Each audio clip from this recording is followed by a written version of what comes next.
45. There goes Davis. Oh my God! Davis is going to run it all the way back. Auburn's going to win the football game. Auburn's going to win the football game. He ran the missed field goal back. He ran it back 109 yards. They're not going to keep him off the field tonight. Holy cow! Oh my God! Auburn wins. Auburn has won the Iron Bowl. Auburn has won the Iron Bowl in the most unbelievable fashion you will ever see. Oh, welcome in everybody to a brand new edition of the Dream Wager, episode 305. We're coming to you live tonight, Sunday, September the 10th, 2023. As always, I'm your host, D-Rock. Elvis, first week kind of in the books. We're just waiting on Monday night. What are your key takeaways, kid? Still, first of all, exciting day. Some expectations were met, a lot of disappointment. Still, let's talk about it. Yeah, so right away, I want to say biggest disappointment, I would say, in the 1 o'clock window had to have been the Buccaneers going on the road in Minneapolis and just upsetting the Vikings. I didn't even think that one was going to be close. Kirk Cousins threw for over 340 yards, 2 touchdowns, interception. Justin Jefferson went crazy, but Baker Mayfield, man, he just went in on a key first down late in the game. He puts his fucking shoulder down. He's fighting for a job because I would say if he doesn't perform, they're going to put Kyle Trask in. So good win for them. I think that's the biggest surprise. And also how poorly the offense looked for Cincinnati. What was your key takeaways for the 1 o'clock slate? Yeah, I'm agree with you with Minnesota. Yeah, Kirk Cousins put up those numbers, but realistically, especially in the first half, they never really got in rhythm. Never really got anything going, Dill. That kind of worries me because we both expected Minnesota to take care of business against Tampa. Yes, Don't get me wrong. Tampa's defense, when healthy, is a top 10 defense. I just didn't expect them to show out like they did. So give credit to the defense and give credit to Baker Mayfield doing what they do. And Dill, I will agree with Cincinnati. I think the weather has a big thing to do with it, but Cincinnati was an eyesore as well. And then for the 4 o'clock windows, Dill, I'm gonna be honest. I think the Seahawks. I'm gonna have to go with the Seahawks. I took the Seahawks. I laid it with minus 4.5, 5.5, and they're getting complete whipped right now. And it looks like the Rams are about to add more points without Cooper Kupp. Yeah, I mean, you touched on a lot real quick on the Bucks. I mean, I guess the biggest takeaway for me, Baker didn't turn the ball over. And we were watching the game together, and you said, hey, Baker, he's known for turning the ball over. Just watch out. He's prone to it. Took care of the ball. Didn't blow you out of the numbers. 21 for 34, 173 yards, 2 touchdowns. Did his job. I thought they rushed the ball pretty good with Rashard White. Mike Evans had a good game, 6 catches, 66 yards, a touchdown. Chris Godwin had a good game as well. But outside of Justin Jefferson, Jordan Addison had an okay game. TJ Hawkinson, okay. But, I mean, just they and their defense still is an issue. So, yeah, tough game for the Minnesota Vikings. And yeah, Deshaun Watson, another one where he didn't really blow you out of the way with his stats. 16 for 29, 154 yards. He did throw 1 pick, but I mean, 6 first downs for the Bengals. You're not going to win football games like that. 14 for 31, 82 yards. He had a QBR of 19. Elvis, I mean, this guy just got the biggest contract in NFL history. I understand weather was an issue, but not that big of an issue. I understand, Dale, but it's not like we never seen this before, and I highly doubt we're going to ever see it again. Maybe one more time in 8 years down the road, Dale, but this is Joe Burrow. I expect excellence. There's a reason why he's the highest paid, Dale. We know what he represents. We know what he's capable of doing. Hey, maybe this one game was just a shit the bed game, Dale. He just simply didn't show up. If you want to, not just you, just anybody out there want to give him, write him off, by all means, write him off, Dale. But I done seen, not to compare it to Tom Brady, but I done seen Tom Brady get blown out off the field against the Chiefs 9 years back, and go on and win the Super Bowl. So I'm not gonna let one game discourage me, Dale. Yes, it's concerning for 6 first downs in a game. That's horrible. I'm not trying to justify it, Dale. Yeah. At the end of the day, it's just one game, people. Yeah, 100%. I'm not writing them off by any means. And to be honest, historically, the past 6-7 games, Bengals have struggled playing against Cleveland, especially in Cleveland. That defense is legit. They were able to run the ball. They won up front in the trenches. Nick Chubb, huge game, 18 carries for 106 yards. Elijah Moore, leading receiver. Who would have thought? I mean, Amari Cooper, 3 catches, 37 yards. Elijah Moore, 3 catches for 43 yards. But what was concerning with me with the offense, it wasn't that they weren't just able to throw the ball.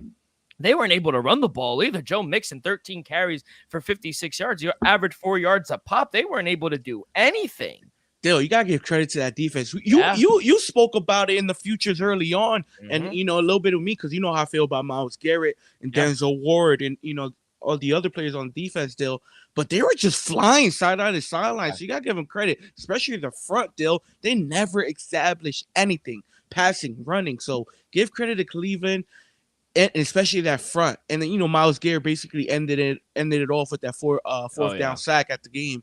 But Dale, I give credit to Cleveland's defense. They looked impressive. Deshaun looked good. I understand he threw that interception. That interception was deflected, people. I know it looked like he just threw it to the other team, but it was deflected, people.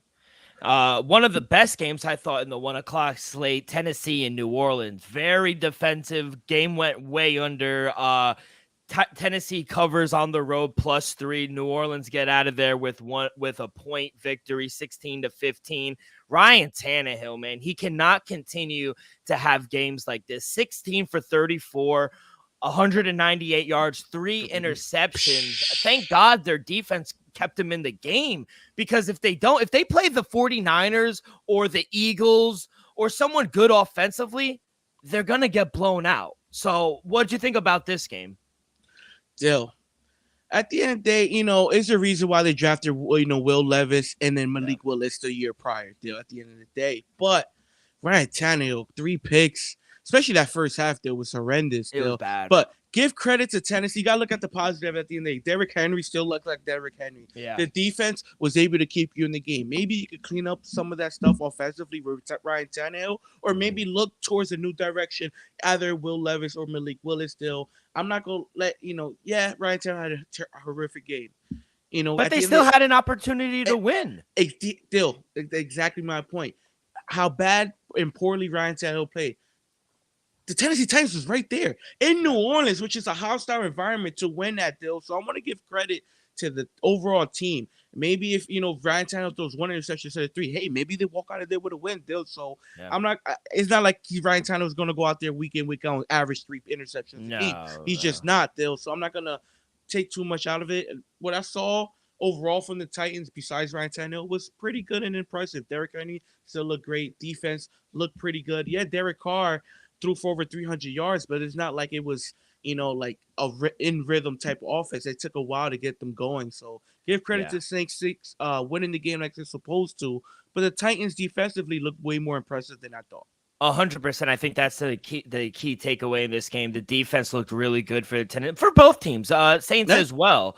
But yeah, Derrick Henry looked good. He was able to run the ball, that stiff arm down the sideline. Ooh. Back in form. He's already back in midseason form. I loved it. It brought goosebumps to me when we saw it live.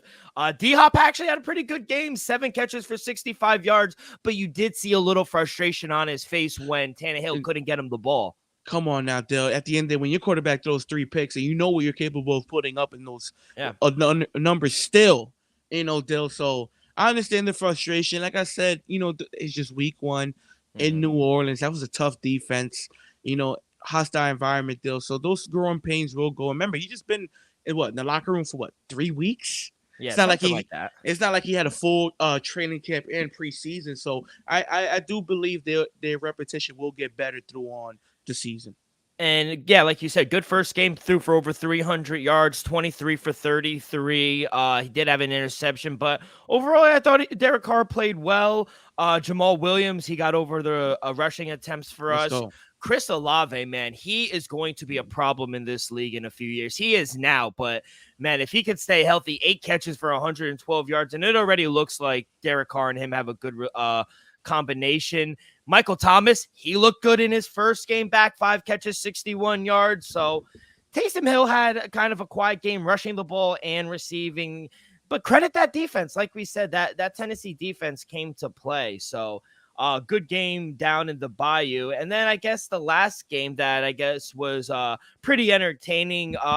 credit Indianapolis Colts. They hung around for most of the game until the fourth quarter where Jacksonville kind of took over. They took care of business in Indianapolis, covered on the road 31-21. Trevor Lawrence, 34 for 32, 241 yards, 2 touchdowns, and an interception. Travis Etienne had a good game. He rushed for 77 yards. But Calvin Ridley, 8 catches, 101 yards. That's a bad man, and he is truly a number one. And we talked about how good this offense was going to be with the addition of Calvin Ridley. Even Zay Jones had a really sneaky game as well. So this offense just getting started. What'd you think of the Jaguars' performance on the road? Dill, it got a little scary late, but I love what I saw from Calvin Ridley coming off right off the rip. Dill, I didn't look at me wrong. I expect him to have a huge season, but I expected to come in week 1 and just have honestly one of the best performances of the weekend. Dill, so give credit to Calvin Ridley coming back and putting on a show. Trevor Lawrence still looked like Trevor Lawrence. Travis Etienne still got the speed. Yeah. Anthony Richardson, Dill, to be honest, he didn't play that bad. He played much better. To be honest, can I say he was better than the top 2 picks? Yeah, I thought he was better than definitely CJ Stroud. I don't know about Bryce Young. I want to look at his numbers, but he definitely exceeded my expectation for today. Yeah, definitely made some good throws, some right reads, running the ball as well. So I like what I saw from Indianapolis offensive side. Defensive side left me some wonders, but hey, maybe Trevor Lawrence and Calvin Ridley is just that dangerous still. But give credit to Doug Peterson and Jacksonville for going in Indianapolis and taking care of business. And to be honest, DeForest Buckner and that defense kept them in the game until the fourth quarter. They didn't exceed 7 points in a quarter until the fourth quarter. So I thought the defense played good up until the fourth quarter. But you're right. I think he made a lot of right reads. He turned the ball over once. He had one bad throw, and it was the pick. But it didn't cost him any points. And I thought he led the team in rushing. I think that's going to be until Jonathan Taylor comes back. They got to figure it out. They got to figure that out. But I think they found their number one, and Michael Pittman Jr. Man, 8 catches, 97 yards, 1 touchdown. He had 11 targets. Kid looks good. I like Michael Pittman Jr. What do you think about him? Dill, I think you put me on 2 years ago when you drafted him, Dill. I think he's a stud. It's just, can the quarterback be consistent enough to get him the ball? That was the thing the past 2 seasons. We got to see it this year, Dill. We saw the numbers he's able to put up today. Could he do that consistently? That's what I want to see moving forward. And what a day by the 49ers in that offense. Yo, Dill, let's not even talk. Give credit to 49ers, but I just want to put Christian McCaffrey is him. 22 carries, 152 yards. He had a TD. Brock Purdy looked phenomenal. Kenny Pickett in that offense, man, they struggled running the ball. They struggled passing the ball. Is it so much the offense was bad or that defense is just that good? I think it's a mixture of both, Dill, because Kenny Pickett looked horrible, Dill. Yeah. He threw a couple of interceptions. Don't get me wrong, the pressure was there. So it's but not the like preseason, he looked phenomenal. Dill, at the end of the day, the second, third stringers, Dill. At the end, you're not facing the starting front 7. You're not. You might face 2 out of 7 are starters. Yeah. You know it. I know it, Dill. I don't care about preseason. That's why I don't pay too much time in preseason, Dill. What we saw week 1 and Kenny Pickett, that was horrendous. It was 17-3 first quarter. First quarter, Dill. That just, It was 20-7 in the half. Yeah, Dill, I just hope Mike Tomlin and them could go back to the drawing board and figure something out, because I still believe they could turn it around. We saw how successful they were to them last season, ending the season. But Dill, what we saw Brock Purdy, CMC, and give credit to fucking Brandon Ayuk. Is he the new number 1? I wouldn't go that far, Dill, but he might emerge as the number 1A. Let's just say 1A, Dill. He's no longer the number 2. He's the 1A, because he understands Debo's a dual threat. He could rush it for 40 and catch it for 80. That's 120 combined for the game. Yeah. That's And one of the first 4 o'clock window slates, the Raiders go on the road in Mile High and win 17-16. Shout out Jimmy G, porn star Jimmy. I thought he actually played really good. Besides that early hit that we talked about that looked scary, he had to come off for one play. He looked really good, 20 for 26, 200 yards, 2 TDs. He did have that one pick, but man. He's always going to have a little sign. Jimmy's either gonna put the ball on the ground or throw you one deal. But besides that interception, he's 20 for 25, 200 yards, 2 tubs, Dill. Like I said, I always tell people this: Jimmy G is gonna get you to the playoffs. If your defense is just good enough, Jimmy G is gonna do enough to win you the game. What happened today, Dill? This team is down 10 to 13 to start the fourth quarter, Dill. He goes out there, wins the game in Mile High against Sean Payton's top debut. 5 defense. Top 5 defense, people.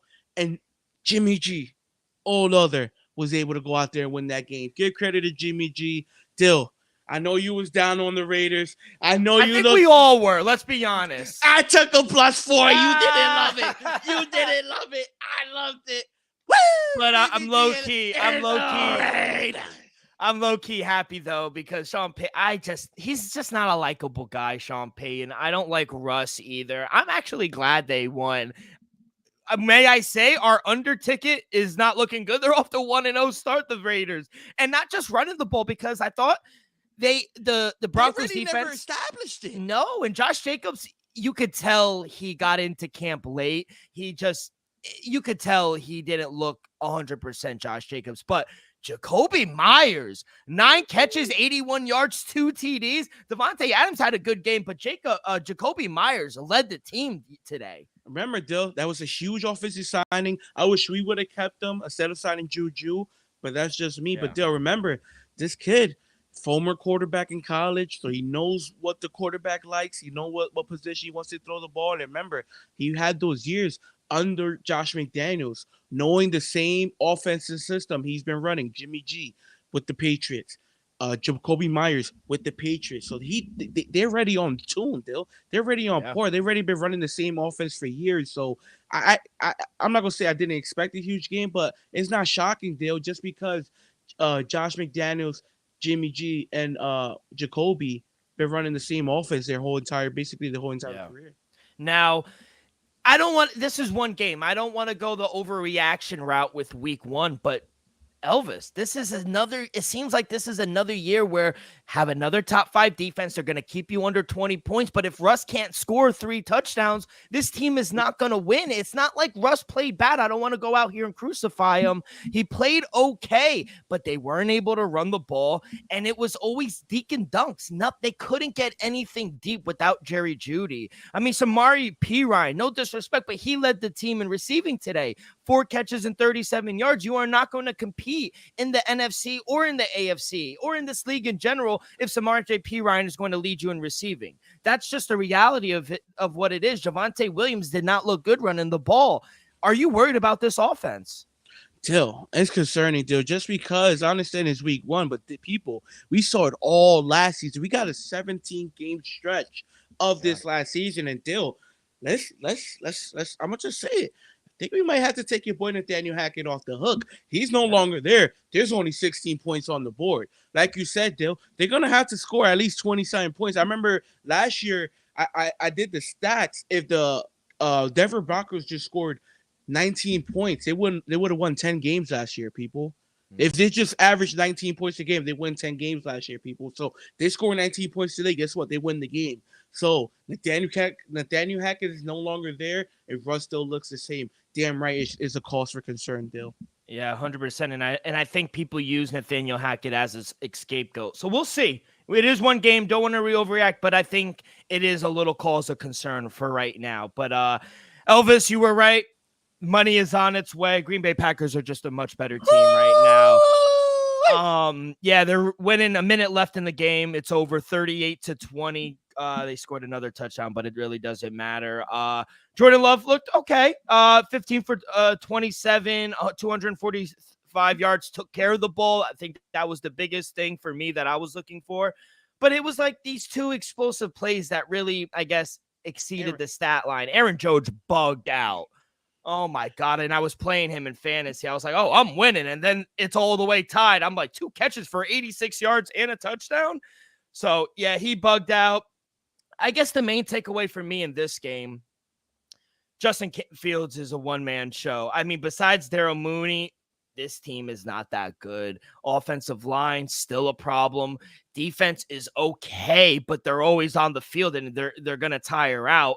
They don't have the weapons. They definitely don't have the run game like Green Bay. So Green Bay is just a much better team. I'm already conceding the over 7.5 wins for the Bears. It's a dub for me, but congratulations, good win. And Green Bay's a good team. They have a really good defense.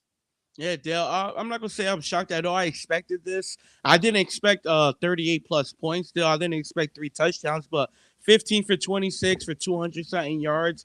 You know, that's what I expected. Dale. Like I said, this is. I don't need Jordan Love to be Aaron Rodgers.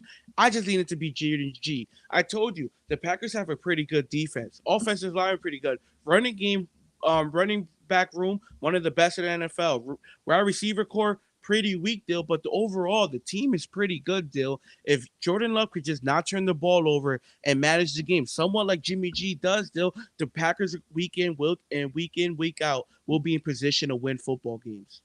Yeah, no, I agree. I think that defense is going to keep them engaged. And it's real quick, Dill, this offense will look better once Christian Watson returns. Yeah. Romeo Doubs, I all week we were talking about, he might not be in, comes in, scores a touchdown, didn't affect him at all. So credit to them. Dolphins in a shootout with the Chargers right now. Chargers with a minute left. They're down 2. They're driving. They're at the mid-yard line. Elvis, I apologize, people. I apologize. Patriots are driving right now, people. Well, I got them in a teaser, and right now they're live on the money line. 58 seconds left. I know, Dale. I apologize. I just need to explain to the people why they keep hearing the noise in the background because I'm tuning into the Patriots. I apologize. No, you're good. I was gonna wait, but yeah, Dolphins. I mean, what a shootout! I honestly thought over. Yeah, it's way over. I thought some defense was going to show up, but Tua, almost 500 yards, 28 for 45, 466 yards, 3 touchdowns, 1 interception. Couldn't really run the ball, but man, Tyreek Hill, they cannot guard this, man. What'd you thought about the offense for Miami? Dill, Miami's offense looking like it was last year, Dill. I think we got to start giving credit. Maybe we got to start having the conversation. Mike McDaniels might just be an offensive genius still. Because what he's doing with Tua, remember, Tua didn't look this good 2 years ago. We was having the conversation as Tua's that guy. I'm telling you right now, Tua, past season and a half, remember, they started 7-0 with the games last season where Tua started and finished. They started 7-0, people. Let's not forget. Right now, they have a 2-point lead, and this man threw for almost 500 yards, multiple touchdowns, and looks better. Remember, Dill, the question always been about Tua is not the accuracy, it's not the arm. It's just, can he be healthy, Dill? If this kid is healthy, I still think he's one of the most accurate quarterbacks in the league. Like you've seen today, Dill. He had a clean game. It's just, can he stay healthy, Dill? Yeah. Wow.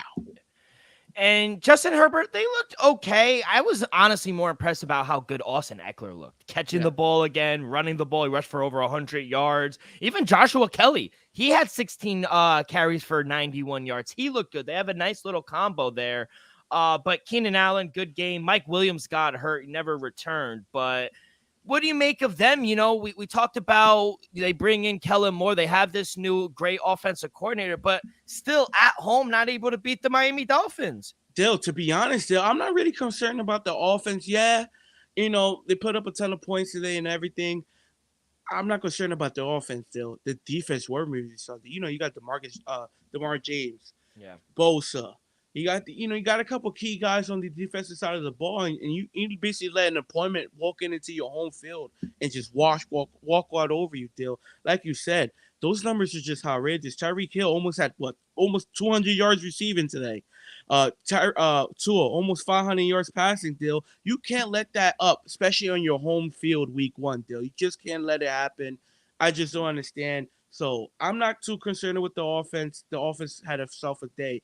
Defensively, the Chargers cannot have another outing like this defensively. If their defense is going to be like this week in, week out, Chargers are in trouble, Dill. And I think they're just an undisciplined team. Right before that half, they They took an unnecessary pass interference. J.C. Jackson, one of the best DBs in the league, he just didn't even care and just pushed the receiver down before the ball even got there. It was a spot foul right before half. They kick 3, they get the 3, and they wind up winning by 2, and that's the game, Elvis. Literally, it comes down to being disciplined and undisciplined. And you're right. I think their defense has to come and has to be prepared, because if they don't, they're going to lose these games. So big game.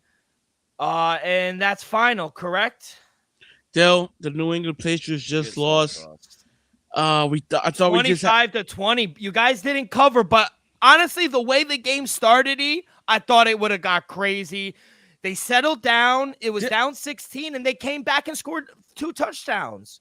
Dale, I'm gonna be honest. Give us credit. We looked way better than anybody expected us to look. Yeah, I agree. We gave them 7. If you want to say we gave them 10, we gave them 10, Dill. We gave back-to-back turnovers, pick 6, and Ezekiel Elliott fumbles literally the following play. So, to be honest, I love the way we look. Defensively, I like the way we settled down, kind of took control of the game, especially in the second quarter, midway the third, Dill. Offensively, Dill, like I said, I expect Mac Jones look much better with Bill O'Brien calling plays for this offense. And after he settled down in the first quarter, Dill, he did exactly that. Can I honestly say he outplayed Jalen Hurts in the second half? I was just going to say that. I was going to give him his flowers and say, to be honest, I thought he played better than Jalen Hurts. Maybe not running the ball, but passing. He had a better QBR. He threw for over 300 yards against a good defense. Great. That was the number 1 defense last year. Yeah, I mean, I honestly, they exceeded expectations. I thought they were going to get blown out. And the way the trajectory of the first quarter went, it looked bad. Those back-to-back turnovers were just daggers. But you know who I really liked? And you mentioned Bill O'Brien in the offense. I thought the offense looked so much better in rhythm earlier in the season. It took like 4 or 5 games last season for you guys to establish an identity. It looks like you have one already. You guys are going to be a pass-first team. That's clear. Kendrick Bourne, I thought, had a pretty good game. 6 catches for 64 yards. He had 2 touchdowns. He looked good. Dill, I like I said, Dill, I like our offense. Like you said, Bourne looked good. To be honest, Stevenson and even Ezekiel Elliott, besides the fumble, he looked all right, Dill. Hunter Henry had himself a game. I know what Mike Gesicki's going to bring to us. Remember, Devontae Parker wasn't active. He will be returning real soon. He's a stud. So, like I said, Dill, I expect this offense to be much better than it was last year. And you already know, Dill, our defense is going to be better week in and week out. And you held A.J. Brown to 0 touchdowns. You held Devontae Smith. He had a touchdown. He only had 7 catches for 47 yards. He didn't even have 50 yards. I didn't think that offense flourished the way they did. They got a bunch of long field goals. I think that's what really killed you. But overall, spreading the ball around. Kendrick Bourne had 6 catches. Ramondre Stevenson had 6 catches. Hunter Henry had 5. Douglas had 4. Mike Gesicki had 3. Juju had 4. Zeke had 5. Even Ty Montgomery, they spread it around. This offense is going to be better with Bill O'Brien. I think it's going to take time. And to be honest, you played this hard against a really good team. Patriots are going to be a tough out at home. You better, Dill. I love everything you say, Dill. It sounds like you got a little worry in your voice, Dill. I ain't gonna lie to you. Worry. Sounds like you're a little worried, but all I'm saying is, Dill, I love the way you're sounding. I love the fact that you're respecting our team, and you know we're here to play. We're here to play. Yeah, I never disrespect the greatest coach ever in Bill Belichick, but you know, should be very interesting. I thought it was a very good card for week 1. Some disappointments, but overall, I thought it was a bunch of very competitive games. Some games got late towards the end, but you know, I thought they were all pretty good games. And we got Sunday night. Real quick, you're leaning with Cowboys laying the 3? Yeah, Dill, give me the Cowboys minus the 3. As of right now, I see that they're minus at 3.5, Dill. I just expect this Cowboys team, especially on the defensive side of the ball, just to wreak havoc, Dill. Like I said, I love the addition of Stephon Gilmore on the defensive side of the ball. I think those 2 cornerbacks can make a horrific day for Daniel Jones if he ain't accurate, Dill, if he's not precise, making the right decisions. Micah Parsons in that front end with DeMarcus Lawrence on the opposite side, deal. And then I also love the addition of Brandon Cooks. I think it's going to complete the offense and have Michael Gallup as a slot receiver slash the third option, deal. And I also expect Tony Pollard now getting that full number one role to even take a bigger step in becoming a Pro Bowling running back.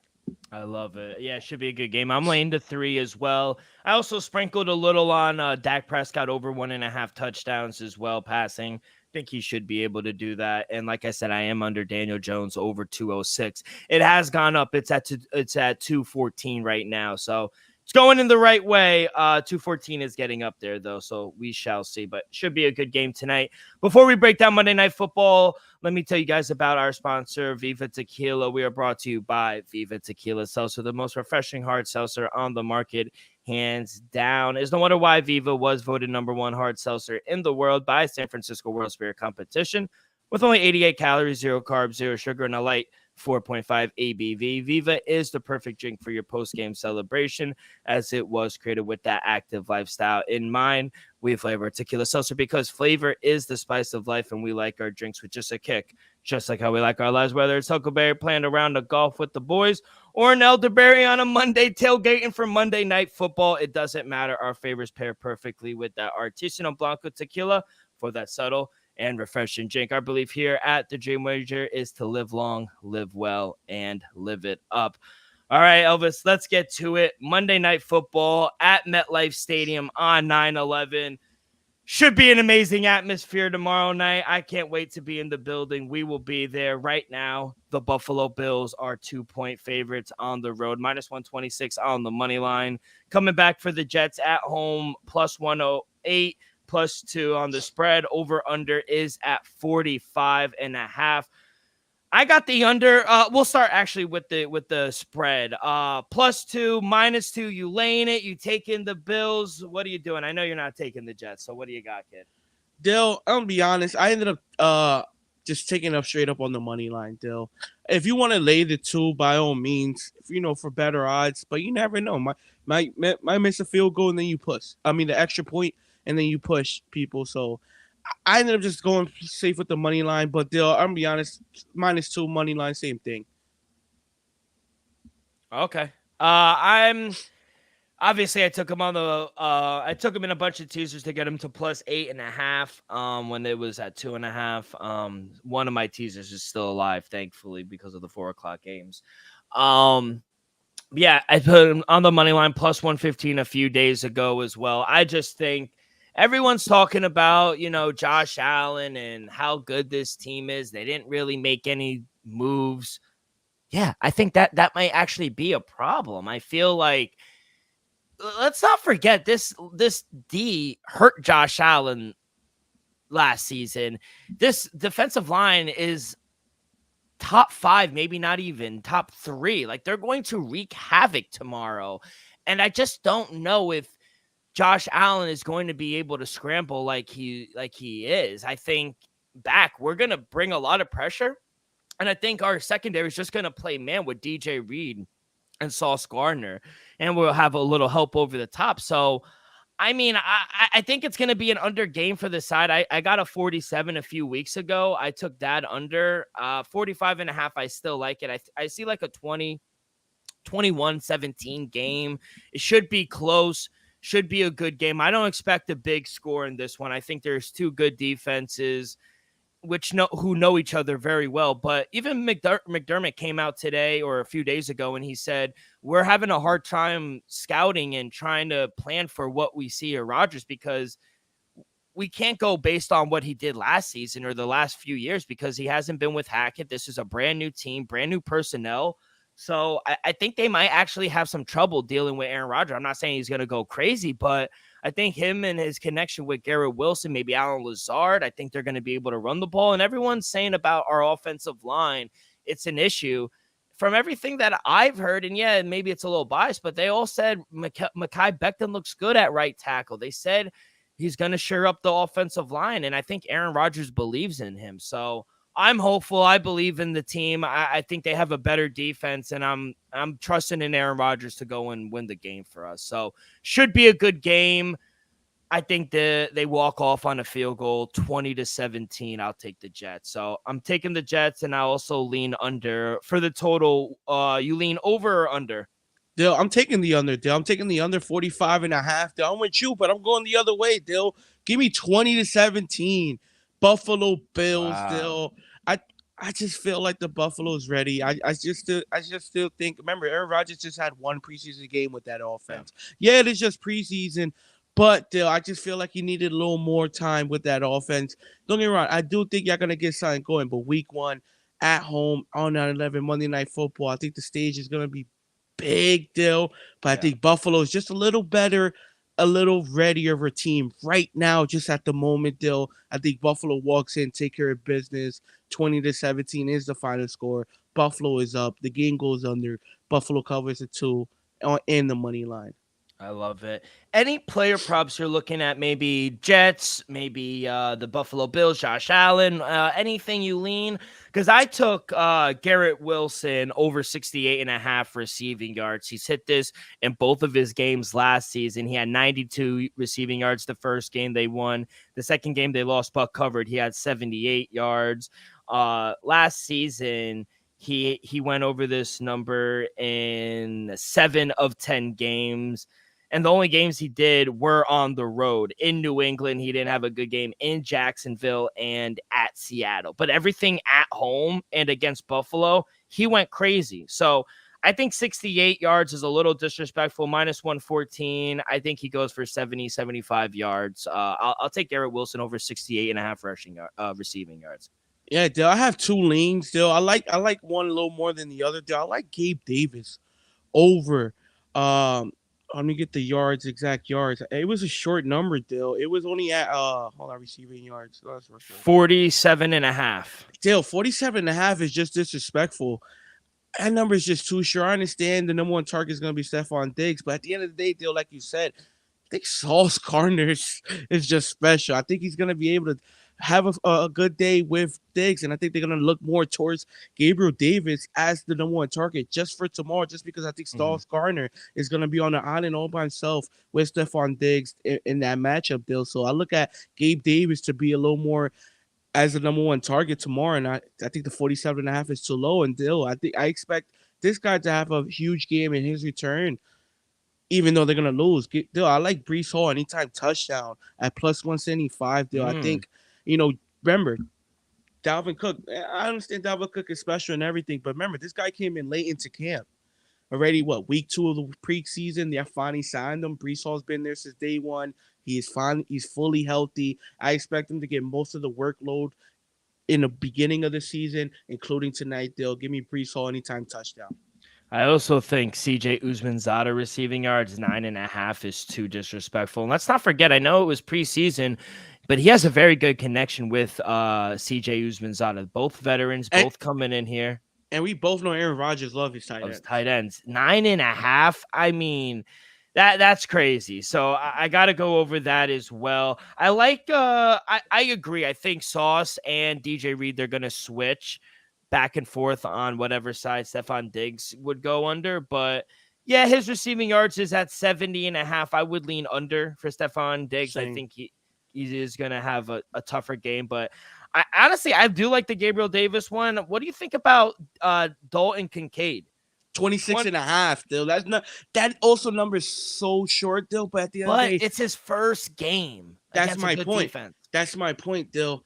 Is Dawson not going to get most of the snaps just because in a game like this, with a great defense as the Jets have, you might need him just for his blocking ability. The rookie might not recognize that extra man blitz or safety coming in the corner blitz, and not be able to chip block and then go into his route. We know Dawson Knox is able to do that. Don't get me wrong, I think Dalton Kincaid could be a little more of a handful in the passing game, but we both know, especially against the Jets in that defensive front, you might need more of a pass blocking tight end than a wide receiver threat tight end. I also like Josh Allen over 37.5 rushing yards. He went over this in both games against the Jets last year. He ran for 86 yards the first game and then 47 in the other game. He's actually gone over this number in 6 of the last 10 games to end the season. So we know when the pocket does break down, Josh Allen does have the capability to run. He's fast. He's a big fucking body, and he could break a tackle or two. So don't think he's going to go crazy, but 37.5 does seem a little small for a guy that could break out a run or two. So I also am going to go Josh Allen over 37.5 rushing yards. So those are the player props I like. Hey, Z player, how about those Rams? Huge win on the road, kid. Congrats. Yeah, we were just talking about it. Yeah, big win. Matthew Stafford looked good. We was talking about it. Matthew Stafford looks healthy. One of the biggest upsets of the day. Me and Dylan kind of agreed that Minnesota was worse of a loss, but Seattle at home, give credit to the Rams taking business, going to the 12th man and just fucking laying pipe. Yeah, love it. And you said Brees Hall anytime touchdown, correct? Plus 170. No, he's a lean. Those are my props for my leans. The only thing I'm taking official is the under 45 and 45, 46 and a half, and then the Bills money line. Yeah, minus 126. Yeah, Brees Hall, I'm actually seeing you shop around plus 210 some places. I like it, Dale, just because, the story started off with a great season, got injured. I think they're going to give him one at the goal line, Dale. Should be good, Elvis. I can't wait. We'll be there. Hopefully not too intoxicated. We'll see how I feel after the game, but Elvis should be a very good game. Any last words before we get out of here, kid? Nah, people. Let's just have a great night. Let's enjoy this Cowboys-Giants game, and then enjoy Monday night, people. Bet responsibly. Have fun. Take care. And for week 2, we'll be back Wednesday to break down Thursday night football. Vikings, quick turnaround, going to Philadelphia. Ooh. Might be a bad spot for the Vikings, but we'll break down everything on Wednesday. Elvis, thank you so much. That's going to do it for this Sunday edition of the Dream Wager. On behalf of our sponsor, Viva Tequila, Elvis, myself, we'll see you guys on Wednesday. We'll recap Monday Night Football.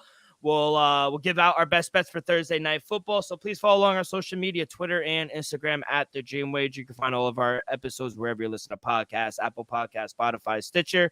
If you haven't already, please subscribe, rate, review. We're on YouTube every Sunday, Saturday, and Wednesday now. Subscribe, rate, review, all that good stuff really helps the show grow tremendously. So be a friend, tell a friend, everyone. Have a great few days. Good luck on your wagers. Be safe, be well, and we'll see you guys down the road. Peace.